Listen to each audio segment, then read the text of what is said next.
Our top story tonight, global market surge after President Trump's latest move in his trade balancing agenda. He announced a pause on tariff hikes for most nations to allow time for negotiation except for China.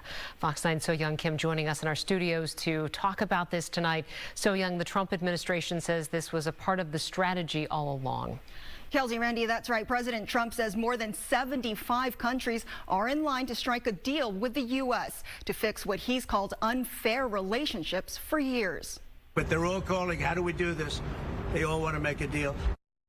Let's take a look at what's new. President Trump announced he would pause the reciprocal tariffs for 90 days. The administration says this is for most countries that did not retaliate. Instead, for now, they'll drop down to the lower 10% universal tariff rate that kicked in over the weekend. There's one major exception. Trump raised the tax rate on Chinese imports to 125%. He says this is in response to China retaliating with tariffs of their own. Now the Trump administration says what's coming into focus is where America's trading partners will stand as a U.S.-China showdown escalates.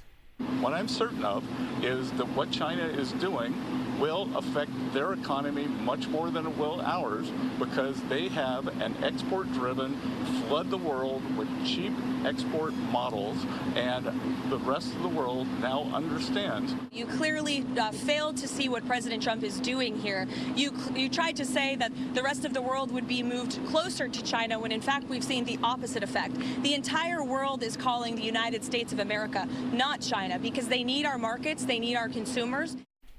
And the Trump administration says these latest changes are effective immediately, and Trump says he expects to also be able to reach a deal with China. Live in studio, Soyoung Kim, Fox 9. Prior to the president's announcement, the uncertainty in the economy had Delta Airlines warning its investors. The airline, which merged with Minnesota-based Northwest Airlines in 2008, is the largest carrier at MSP and a major economic force in the region. Today, Delta said earlier it will cut profit goals for the rest of the year, but cannot yet say how much.